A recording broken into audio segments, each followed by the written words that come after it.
Truth be told, if you told me at the beginning of Reign of the Seven Spellblades that it was going to feature a support group for magical sex traits, I would completely call you a liar. But here we are. Very, very, very interesting episode. I'm curious how, I guess, the public's going to handle this episode. If it's going to be, how dare it have this in it? It's trying to push an agenda, or it didn't handle it well enough. That's typically how this kind of stuff goes. But myself, I found this extremely fascinating because, as I've said before, I really do like this writer and how they sort of expand this world. And it's just another avenue of that, adding this other element to the world, which is this idea that apparently magic itself can affect somebody and their sex, which is very, very interesting. Now, before I get into all that, I do have to admit that after my comment last episode, after the big reveal that Oliver is, like, after revenge, I was mentioning the idea that it didn't feel like any of the targets were, like, questionable. Like, they all seemed evil, and it even seemed that way at the beginning of this episode. It's just, here's the room full of cackling bad guys, and I'm like, I don't really care. You're all gonna die eventually to Oliver. I really don't care. It wasn't really kind of creating a villain-type setup where I'm like, okay, this could be sort of like, I'd wonder if he want to kill this person. But they end up doing that. I don't know how involved they're gonna be, but yes, revealing that Shella's dad is at least a part of this group, or at least involved in the group. I don't know if he's just simply somebody that is powerful enough to be able to kind of smile and dance around the subject, while Esmeralda doesn't really want him to be there. It seemed like she was fine with him being in the room, but again, it kind of adds that element. If they're all in this room together, they're all a part of what happened to Oliver's mother, and there's Shella's dad just chilling out, and I'm like, okay, I guess he's going to be a part of this whole thing, and so he could possibly be the one where, when it comes time for Oliver to get his revenge, Oliver himself never mentioned her father, so I can assume that he wasn't there when it happened, so he might be somebody that is kind of on the sideline that might give him information or help him into the group, or it could be simply that he's on the sideline or getting involved at some point and just has to step back.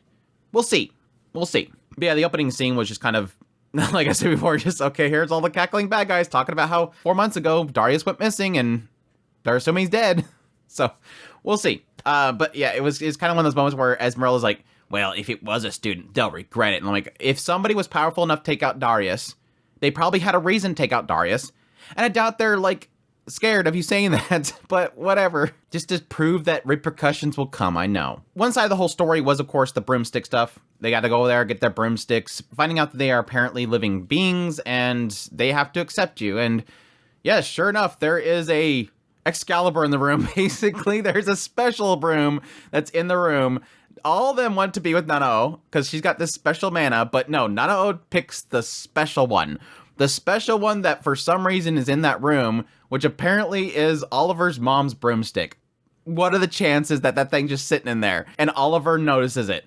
But that's fine. It's fine. It kind of makes another connection for Nanao and Oliver, and the idea that she's riding around on mom's broomstick. It's probably also to imply this idea that it could be special in some way. They kind of imply this idea that they kind of feed off the mana of the person that's riding them, whatnot. It's kind of a give and take aspect. And again, they have their own personalities. Oliver came there with one that he already had. So we'll see where that kind of, if that does anything, maybe the broomstick itself takes Nanao and Oliver to somewhere that's special for mom. I can see that being the case too. We had the introduction of yet another relative of Shella. I like the comment that was made in the idea that, why does everybody that you know, Shella, have some sort of problem? Sure enough, somebody that was like super friends with Shella, and then when they went to the school, suddenly she's super cold. Don't know why. We'll see where that one goes. We finally brought in one of the revenge targets, which is apparently a magical engineer, and he had them all dismantle a bunch of traps, which they got all but one of them was sprung up snakes, and then they had to fight him back. It is kind of funny at this point, because they're like halfway through this year, and they're still sort of acknowledging this idea that the teachers themselves put them through a lot of dangers, and it makes sense because it's Kimberly Academy. So I'm kind of curious at what point they're going to stop kind of bringing that up, because it sort of does break that sense that they've been there for a long time. They've been there for half a year. They at this point should be getting into their heads by now that these teachers don't really care too much about their well-being. Like, they're going to put a bunch of traps in the middle of this room and say, hey, take them all apart, otherwise you're going to die. Oh, by the way, here's an antidote candy, which in my opinion is probably way more than I would expect to happen. Like, I would expect him to be like, well, somebody got bit, better go cure it, I guess. But no, he actually provided the candy so they could get the antidote, which is, again, I can give him that much credit. But yes, the big elephant in the room, the big interesting kind of thing that was added in this episode was, of course, what happens to Pete. Opening up the episode, Pete wakes up, and I like that it had the dream state first, and I was like, oh, I guess Pete's a girl, and then suddenly, oh, never mind, apparently Pete didn't know that he was a girl. That was an interesting kind of little thing that kind of threw in there. It kind of turns into most of the episode, Pete just kind of trying to hide the situation, doesn't really know what's happening to him, which that was my big question mark. From the very beginning, my assumption was that maybe Pete was always hiding the fact that it was a woman. And then the fact that he was so surprised, I was like, okay, maybe somebody inflicted Pete with some sort of virus. Maybe this is going to turn into one of those little goofy little shenanigans of, got a magic curse on you that changed you into a woman. But no, it seems like this is a trait. Now, this is where maybe hopefully in the future we'll get a little bit more explanation as to how this actually works. But from what Oliver's saying, he seems to have knowledge of this. This seems to be some sort of magical trait, a magical ability or something within certain people. That's the weird kind of oddity about it, is I don't really have a full explanation here.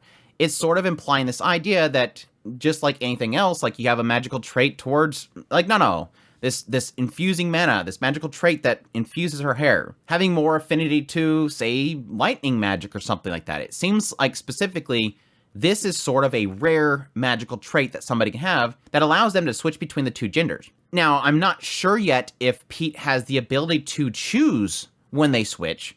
Maybe as he gets better with that magical trait, he's able to switch on a fly whenever he wants to be one or the other.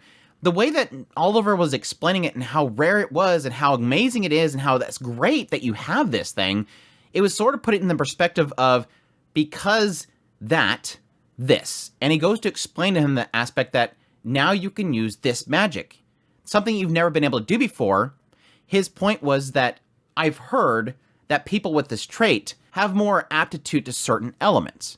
So now that you are female, you can use this lightning spell and it works really great. Whereas if you're a male with that magical trait, you're not going to be able to use it very well. So I'm not sure in the future if it's going to be one of those aspects where Pete is switching between genders and able to use spells of certain elements during combat, which I find to be probably extremely cumbersome or something. Like, hold on, let me switch genders and I'll do that lightning attack.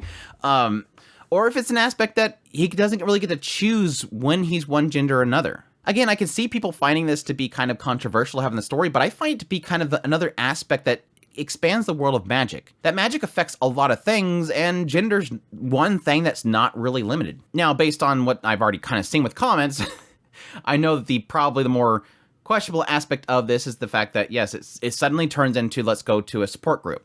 I'm fine with that because it seems like at least somebody, Carlos, a senpai, seems to acknowledge that this is something that Pete has. Acknowledge something in him that he was showing signs. So he ends up inviting them to what seems like a support group. And I wish they got into more detail because this is that aspect. Like, I like this expansion of the world and the mechanics of the magic itself, but they were way too vague with the support group itself. It seems like this is a group that they kind of meet in the labyrinth, the first layer, and it's just a meeting room where everybody comes together and they support each other. But it kind of limits itself in what exactly is the case with all these individuals. It just specifically says these are all people that have magic-based sex traits. So my assumption is that everybody in that room, their sex traits or their sex itself is affected somehow by magic. But again, they haven't really implied that this is an infection of magic that changes them, or just their inherent self is infused by magic. Like, this is something that's always been within them. But it does make sense because something like your gender, your sex is something that somebody would be a little bit more uncomfortable with revealing to other people, or at least letting other people know that you are dealing with something. So having a support group technically makes sense in this world. I mean, we get that perspective from Pete himself. He's like, holy crap, I can't let anybody know about this. I'm extremely embarrassed. I'm uncomfortable in this room with Oliver because suddenly I'm a girl. But it was nice to have that kind of later segment where Pete's like, look, I'm not 100% okay with this whole thing that's happening right now. But at the same time, I'm feeling a little better. And yeah, I'm kind of okay with being in the same room as you, but we gotta get a curtain. Don't jump on me in the middle of the night. I'm not for that. But I know there's another side of me that kind of jokes about the aspect of, well, they figured out how we can have Pete become part of the Oliver harem, because we got Shell already involved, we got Nanatsu, we got Katie.